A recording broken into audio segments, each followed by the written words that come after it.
क्योंकि असल में आप ये पता नहीं लगा सकते कि ये सारे लोग क्या चाहते हैं। खुद को देखिए, अभी आप सोच रहे हैं कि आपको एक इंजीनियर बनना है। मान लीजिए मैं आपको इसी पल एक इंजीनियर बना दूं। फिर आप सोच रहे हैं आपको एक जॉब चाहिए, मैंने जॉब दिला दिया।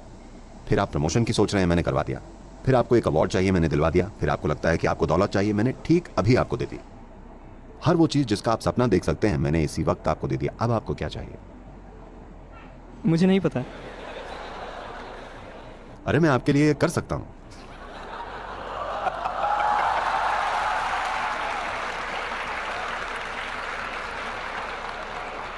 मान लीजिए मुझे एक जॉब चाहिए, मैं अभी एक जॉब के लिए कोशिश कर रहा हूँ।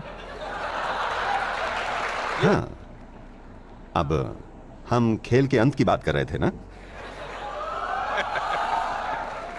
आपको जो भी चाहिए था आपको इसी वक्त मिल गया। वो चीजें जिनकी आप कल्पना कर सकते हैं, चीजें जिनकी आप कल्पना तक नहीं कर सकते, सब कुछ आपको अभी मिल गया। अब आपको क्या चाहिए? मुझे नहीं पता होगा, अब क्या करूं? इस पर थोड़ा गौर कीजिए। देखिए, जब आप ये कहते हैं तो इसका मतलब है कि आप अपने जीवन में बस संघर्ष चाहते हैं। एक जॉब पाने के लिए 3 साल लगेंगे, फिर आप फील करेंगे वाह मुझे जॉब मिल गया। उन सभी लोगों को देखिए जिनके पास अच्छे जॉब्स हैं, उन्हें सड़क पर चलते हुए देखिए। क्या उन सब से आनंद और परमानंद टपक रहा है? हेलो, दुखी लोग हैं, उन्हें काम पर जाने में ब्लड प्रेशर हो रहा है, उन्हें हर तरह की बीमारी हो रही है, वो पागल हुए जा रहे हैं। हाँ? तो आपको क्या चाहिए? यहां कोई लड़की है क्या?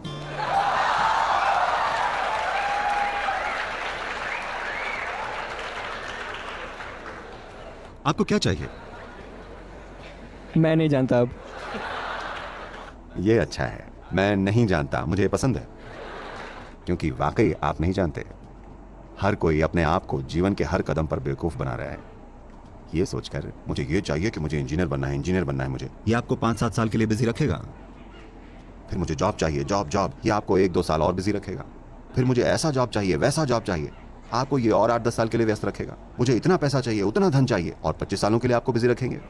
मुझे इस तरह की लड़की चाहिए, उस तरह की लड़की चाहिए, उस तरह का लड़का, ये आपको कुछ साल व्यस्त रखेगा। फिर बच्चे हो जाएंगे, मैं अपने बच्चे को ये बनाना चाहता हूं, ये। चलिए, हम आपके अंतिम संस्कार की तैयारी कर रहे हैं।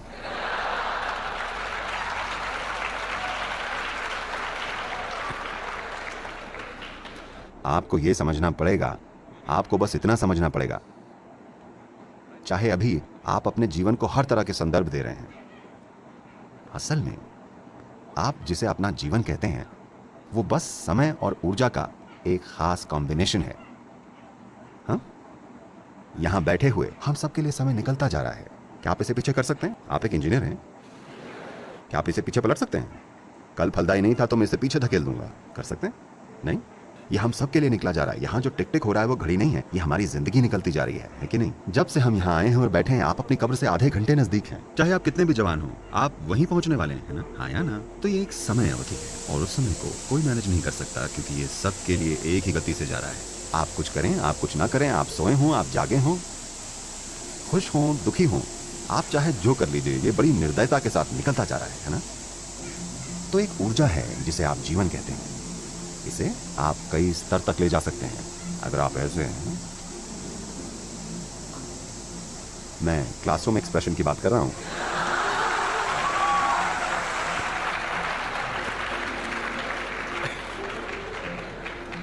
अगर आप ऐसे हैं, 24 घंटे 1000 साल जैसे लगते हैं।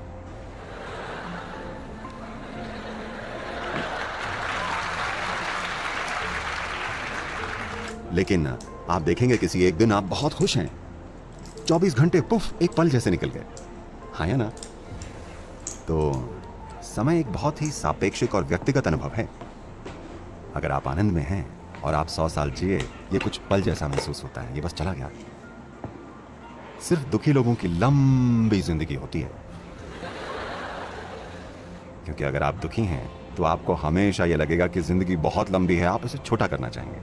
और अगर आप आनंद में हैं तो जितनी संभावनाएं एक इंसान में मौजूद हैं, इससे पहले कि आप उन्हें खोज पाएं, ये खत्म हो जाती हैं। सच में इसमें इतनी सारी संभावनाएं छुपी हैं। तो आपको अपनी ऊर्जाओं को मैनेज करने की जरूरत है, क्योंकि जीवन एक खास मात्रा की ऊर्जा है, यह असीमित नहीं है, पर इसे बढ़ाया जा सकता है।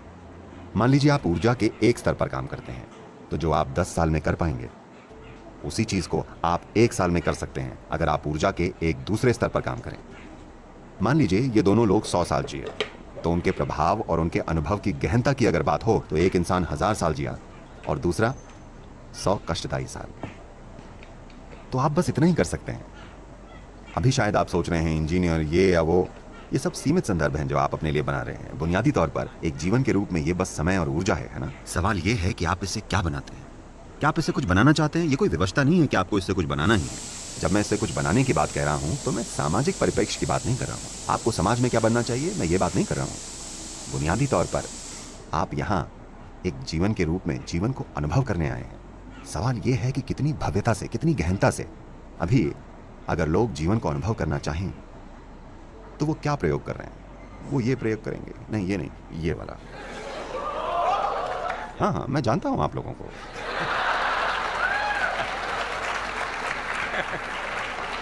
या फिर वो ये प्रयोग करेंगे या कुछ और करेंगे। वो प्रयोग ये कर रहे हैं कि अपनी क्षमताओं को नीचे कैसे लाया जाए। पता है, अमेरिका के कुछ राज्यों ने गांजे को लीगल कर दिया है। तो जब मैं वहां के कुछ कॉलेज या विश्वविद्यालयों में गया तो मुझसे पूछते हैं, सदगुरु आप इस बारे में कुछ क्यों नहीं करते? आपको हमारे लिए गांजे को लीगल करवा देना चाहिए। मैंने कहा नहीं, कोई प्रॉब्लम नहीं है, हम गांजे को लीगल करवा देंगे, कोकेन को भी लीगल करवा देंगे, मेथ को भी लीगल करवा देंगे। क्या प्रॉब्लम है? कोई प्रॉब्लम नहीं है।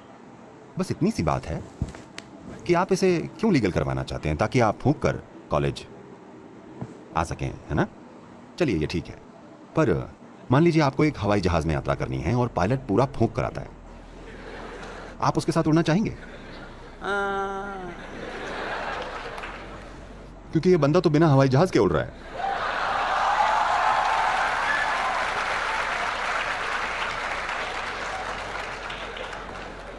ओके, आपको बात समझ में नहीं आ रही है। आपको एक बड़ी सर्जरी करवानी है और सर्जन पूरा फूंक कर आता है। आप करवाना चाहेंगे? अरे नहीं। इसका मतलब आपको साफ समझ में आता है कि यह आपकी क्षमताओं को कम करता है। मैं चाहता हूं कि आप सब इस पर गौर करें। क्या आप ये मानते हैं कि आप अपने जीवन को ऊपर उठा सकते हैं अपनी क्षमताओं को नीचे लाकर? हेलो, अगर आप इस जीवन को बेहतर बनाना चाहते हैं तो आपको अपनी क्षमताओं को सुपर बनाना होगा। यही एकलौता और एकमात्र तरीका है कि आप जीवन को बेहतर बना सकते हैं। आप अपनी क्षमताओं को कम करते हैं और फिर सोचते हैं जीवन बेहतर हो जाएगा। ये किस तरह की बेवकूफी है? सिर्फ इसलिए क्योंकि ये आपको थोड़ा सा ऐसा बना देता है। मैं आपको हर समय ऐसा महसूस करवा सकता हूं। कैसा रहेगा? बिना किसी पदार्थ के मैं हर वक्त ऐसे ही हूं। मेरी आंखों को देखिए, मैं नशे में हूं। कोई पदार्थ कभी नहीं छुआ, पर पूरी तरह नशे में हूं हर वक्त, क्योंकि मैं चाहता हूं कि आप ये समझें कि इस धरती की सबसे बड़ी केमिकल फैक्ट्री यहां है। अगर आप इसके एक अच्छे मैनेजर हैं तो जो भी अनुभव आप चाहते हो अपने अंदर से बना सकते हैं और अपनी क्षमताओं को भी ऊपर उठा सकते हैं। अगर आपको कोई अनुभव हो रहा है तो उसकी अनुभूति के लिए भी आपकी क्षमताओं को बेहतर बनना होगा, है ना? क्या ये शरीर इस धरती पर सबसे बड़ी केमिकल फैक्ट्री है, सबसे उन्नत और जटिल है? आप मुझसे सहमत हैं? क्या यहाँ केमिकल इंजीनियर्स हैं? तो मैं पूछ रहा हूं कि आप अपने सिस्टम को कैसे मैनेज कर रहे हैं, इस बारे में आपने क्या किया है? हमने आपको इतनी जटिल मशीन दी है, क्या आपने कम से कम यूजर मैनुअल पढ़ा है? नहीं, बस ऐसे ही आप इसे चला रहे हैं और सोचते हैं कि कुछ अंदर डाल लेने से बेहतर हो जाएगी। नहीं, विश्वास मानिए, इस जीवन को बेहतर बनाने का एक और एकलौता तरीका है कि आप अपनी क्षमताओं को एकदम निखार लें।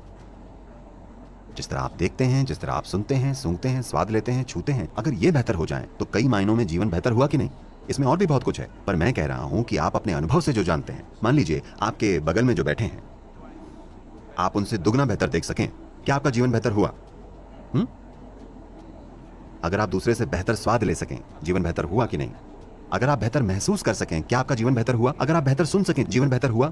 इस स्तर पर आप ये समझ सकते हैं, पर मानवीय क्षमताओं के और भी कई आयाम हैं। अगर आप इन्हें बेहतर कर लें तो यहां बैठे हुए आप आनंद में डूबे होंगे, बस यूं ही यहां बैठे हुए। आप किसी बकवास चीज को छूना भी नहीं चाहेंगे, क्योंकि बस यहां बैठना आपके जीवन का सबसे बड़ा अनुभव होगा। तो अब खेल का अंत क्या होगा? अगर आपके पास सब कुछ होता तब आप क्या चाहते हैं? अगर आपके पास वो सब कुछ होता जिसकी आप कल्पना कर सकते हैं, सब कुछ ठीक यहां हो, अब आप क्या चाहेंगे? आपको इस पर विचार करना चाहिए, है ना? मैं आपको उत्तर नहीं दूंगा। अगर आप इतने विचार का भी अपने जीवन में निवेश नहीं करना चाहते तो इसका मतलब है कि आप बहुत नजदीक का ही देख पाते हैं। हेलो, ये गौतम बुद्ध के साथ हुआ। आपने गौतम के बारे में सुना है? गौतम बुद्ध, क्योंकि उनके पिता ने कोई ज्योतिषी अनुमान सुना था कि वो या तो एक महान शासक बनेंगे या एक महान संत। और उनके पिता उन्हें एक महान शासक देखना चाहते थे। तो उन्होंने इस लड़के को सुरक्षित रखा और एक अलग महल में रखा, जहाँ ऐशो आराम है, सब कुछ जो आप सोच सकते हैं वहाँ मौजूद है। एक बहुत सुंदर युवा लड़की से उनकी शादी करवा दी, सब कुछ है। किसी हालत में उसे किसी तरह की पीड़ा नहीं दिखनी चाहिए। पर एक दिन वो बस बाहर निकल गए। उन्होंने एक बूढ़ा आदमी देखा और पूछा, ये आदमी ऐसा क्यों है? होते हैं ना उनके सारथी या गाड़ी चलाने वाले ने कहा, अरे एक समय बाद हर कोई ऐसा हो जाता है। उन्होंने कहा, क्या मैं एक नौजवान राजकुमार हूं, क्या मैं ऐसा हो जाऊंगा? हाँ, ऐसे सभी हो जाते हैं। उन्हें झटका लगा। फिर उन्होंने एक आदमी देखा जो किसी बीमारी से पीड़ित था। ये आदमी इस तरह क्यों है? उन्होंने कहा, ये कई सारे लोगों के साथ होता है, किसी के साथ भी हो सकता है, कुछ कह नहीं सकते, कोई भी बीमार पड़ सकता है। ज्यादातर लोग सोचते हैं ये दूसरों के साथ होता है, नहीं, ये हमारे साथ भी हो सकता है। हेलो। और फिर उन्होंने एक अंतिम संस्कार देख लिया, एक मृत शरीर। वो क्या है? उन्होंने कहा, ये तो होना ही है, हर कोई मरेगा। आपको भी पता है ना, आप भी मरेंगे। नहीं, क्योंकि ज्यादातर लोग सोचते हैं कि दूसरे मरते हैं। नहीं, बुद्धि के स्तर पर वो जानते हैं, पर वो सोचते हैं कि वो यहाँ हमेशा के लिए है। नहीं, आपको हमेशा सचेत रहना चाहिए कि आप मरेंगे मतलब आपके पास एक सीमित मात्रा में समय और ऊर्जा है। अगर आप इस बारे में हमेशा जागरूक हैं तो आप अपने समय और अपनी ऊर्जा को कैसे व्यवस्थित करेंगे, आप डिसाइड कीजिए। अगर आपको लगता है कि आप सुपर ह्यूमन हैं, आप मरने वाले नहीं हैं, दूसरे ही मरते हैं, ऑल द बेस्ट। ये दिन आएगा, आप इसे अपनी मृत्युशैया पर समझकर फिर मर सकते हैं। देखिए, कुछ लोग शायद सोचेंगे कि ये कुछ ज्यादा ही है, पर आपको बीमारों के लिए बनाए किसी घर या किसी हॉस्पिटल वार्ड में जाकर सेवा देनी चाहिए जहां लोग मरते हैं। आपको ये देखना चाहिए, ये बहुत जरूरी है, बहुत बहुत जरूरी है। तभी आप जीवन के प्रति संवेदनशील बनेंगे, जीवन अत्यंत मूल्यवान हो जाएगा, क्योंकि आपको पता है कि ये सीमित समय अवधि है। अगर आप ये देखें तो दुर्भाग्यवश आज दुनिया में 80% से ज्यादा लोग जब आखिरी पल आता है, जब वो मर रहे होते हैं, तो वो डरे हुए नहीं होते हैं, वो पीड़ा में नहीं होते हैं और कोई भाव नहीं होता है, वो बस हैरान होते हैं। हैरानी की एक झलक उनमें दिखती है, क्योंकि सारी जिंदगी उन्होंने बस अपने विचारों और भावनाओं को जिया है, जीवन कभी जिया ही नहीं। ये जरूरी है, आपको ये समझना ही चाहिए कि एक मनोवैज्ञानिक सच्चाई है जो आपके सिर में है और एक अस्तित्व की सच्चाई है जो जीवन है। ज्यादातर लोग अपनी मनोवैज्ञानिक चीजों को अस्तित्व की सच्चाई समझने की भूल कर रहे हैं। आपके विचार और भावनाएं ब्रह्मांड से ज्यादा महत्वपूर्ण हो गए हैं, है ना? हेलो। हाँ? आप जो भी सोचते हैं, जो भी बकवास आप सोचते हैं या फील करते हैं, क्या वो इस ब्रह्मांड से भी ज्यादा महत्वपूर्ण नहीं हो गया है?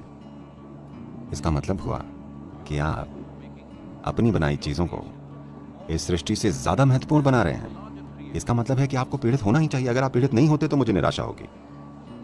हाँ, मुझे होगी, क्योंकि अगर आपकी अज्ञानता आपको पीड़ा नहीं पहुंचाती, फिर क्या, तब मेरा यूज क्या रह गया? क्योंकि इस जाल से बाहर निकलने में बहुत कुछ लगता है। फिर किसी की इस अज्ञानता के जाल से बाहर निकलने की चेष्टा का क्या मतलब हुआ?